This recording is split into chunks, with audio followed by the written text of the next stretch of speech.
All right, ladies and gentlemen, Jaredy athletes, welcome back to day number 6 of our Start Here playlist. Today, we're going to be talking about the jump rope diet, or how you should eat to lose body fat, specifically for jump rope. Now, I've made a few videos like this pretty recently actually about eating, but I wanted to make one specifically for the Start Here playlist just because I wanted the playlist to have everything that I can think of when it comes to starting out jumping rope or just being successful at losing weight doing jump rope workouts. So today we're going to talk about food. As a reminder, this is all available inside of the Jaredy app. The link's right here if you want to check that out. It's just an ad-free offline experience, and some of the programs that are in the Jaredy app you're not going to be able to find on YouTube, and it's all just more structured. You can do it offline. Like I said, there's an accountability and coaching forum. You guys already know I gave the spiel last video. The first thing you need to do, if you have not, is you need to go watch our recent video. I linked it up either somewhere in the description of this video or right here.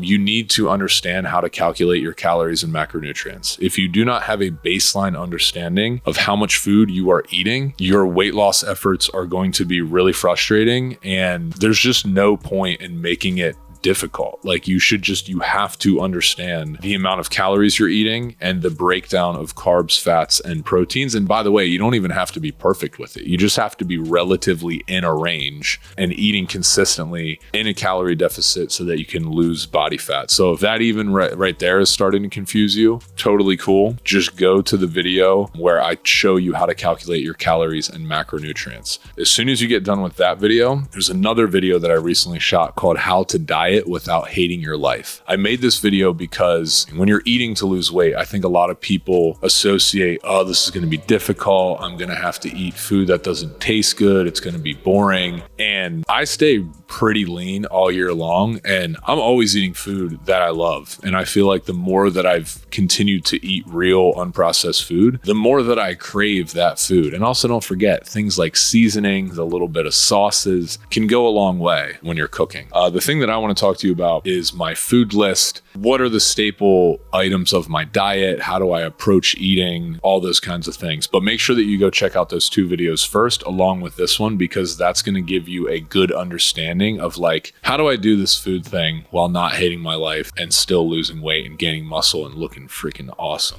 If you look at my food list, we actually made a PDF on that. So if you want that PDF, that's linked in the description below. You can print it out, put it up on your wall. But my food list is pretty basic. So the way that I eat is mostly throughout the day, I'm eating fruit, I'm eating nuts, I'm eating maybe a few like crackers and hummus, but I'm not really doing intermittent fasting. But some days I won't eat my first calories until, 11 o'clock, 12 noon, something like that. But I try to keep it pretty light throughout the day and focus on nuts, fruit. If there's some leftover pieces of chicken or chicken salad in the fridge, I'll eat that. Sometimes I'll even, a snack for me could be like a couple fried eggs or something with some hot sauce on it. But I keep it pretty low calorie for the beginning of the day. I make sure that I have enough to fuel my workouts. I'm not working out as much anymore fasted because I want to be hydrated and full of, good real food so that I can perform well during my workout. Then once I get to nighttime, the way that I eat is typically large pieces of meat, poultry, or fish, little bit of vegetables, definitely some eggs.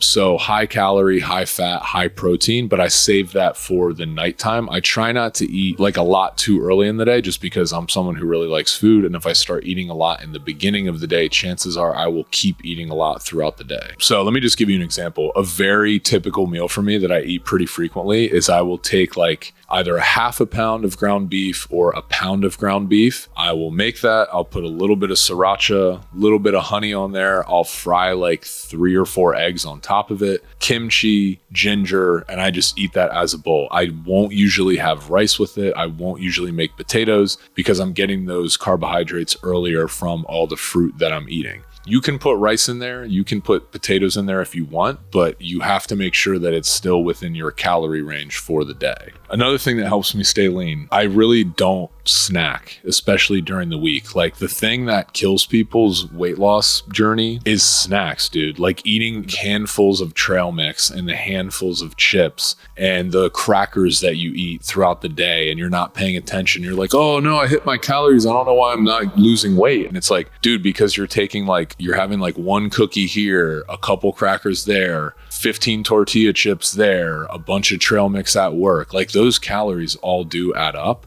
I'm not saying that you can never snack, but I just have gotten used to not snacking. And if I do snack, it's pieces of fruit, and I save most of my calories to have larger meals. Again, this is just what I do. If snacking works for you and you're able to lose weight, then do it, but this is just my method, and this is what I'd recommend. I save mostly processed foods for the weekend. Like I don't really skip anything. Like I sometimes like want to have ice cream. I'll have a little bit of ice cream, but when I eat pizza, it's like, that's a weekend food. If I'm having like a cheeseburger, it's not always, but usually it's a weekend food. If I'm having a lot of like, or especially fried food, that's all like weekend food. I try to eat I don't like the word clean, but I try to eat mostly just unprocessed food during the week. And then if I want to have a treat during the weekend, I will do that. One thing that has changed about my diet though, I no longer do cheat days, and I haven't for a while.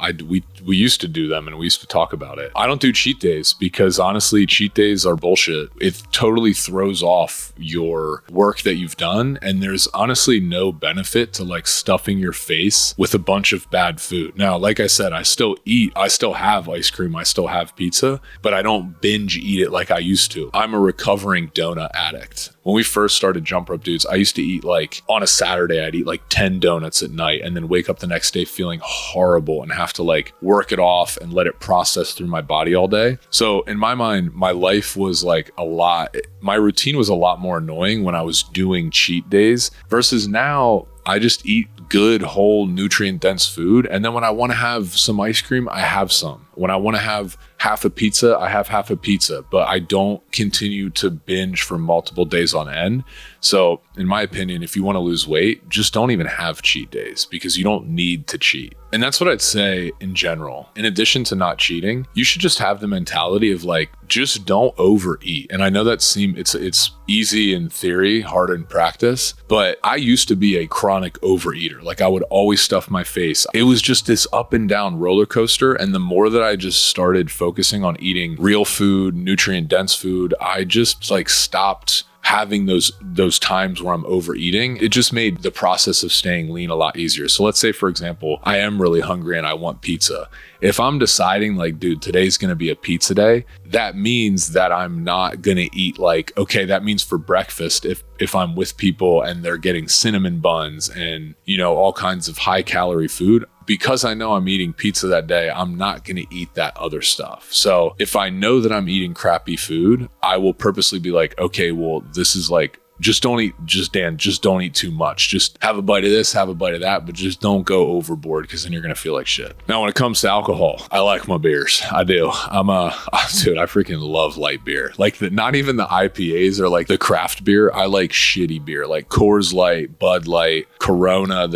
Corona's not crappy beer, but like, there's nothing I love more than sweating a bunch, surfing, jumping rope, whatever on the weekend, and then cracking a cold beer in the sun. I love it. But let me tell you something. If you are drinking every day, even if you're only having one every day, you are going to notice that you don't feel your most optimal. Your body's going to hold on to body fat. Like I have just noticed if I decide to have a couple beers like once or twice a week, I just feel and look way better. If I'm doing something where like recently I was at a bachelor party and I had beers like 4 to 5 days in a row, I came back from like looking all inflamed and just, not horrible, but like not at my best. And I wasn't feeling my best. And it's because alcohol is not good for you. Like there is no benefit to drinking any amount of alcohol. So don't let the media fool you with this whole like, oh yeah, red wine's good for you. Dude, alcohol's not good for you. Now, do I enjoy it? Like I just said, yes, I love it. I love my light beers, but just know that if you're trying to lose weight and stay in shape, you really have to be careful about not drinking too much.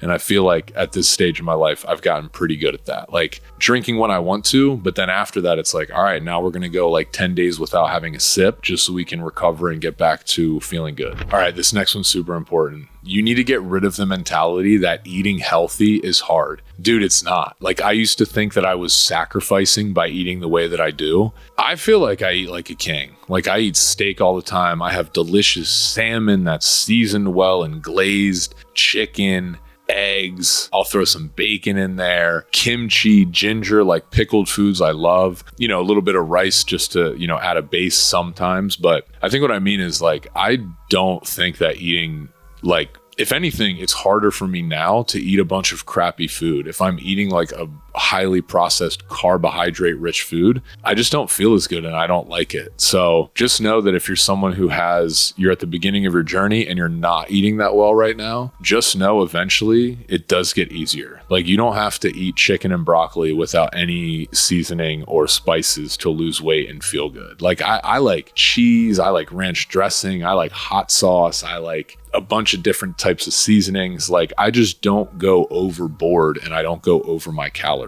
So biggest thing I want you to take note of as you go through this journey is that being healthy and feeling good is not hard. And honestly, it's freaking awesome. It makes you just feel good. Yes, you can still go enjoy your life and have fun, but being healthy and making better choices when it comes to food and exercise are just going to enhance your life. It's not here to replace the fun in your life. It's just here to enhance the fun in your life. Also, I would say if you're not cooking, you're missing out, because cooking allows you to, first of all, control the calories that are going in your mouth, but it allows you, it makes, if you're in a rush and you're like, man, I need to get this amount of protein, but like, I don't know where I'm going to get it. I don't know where I can buy.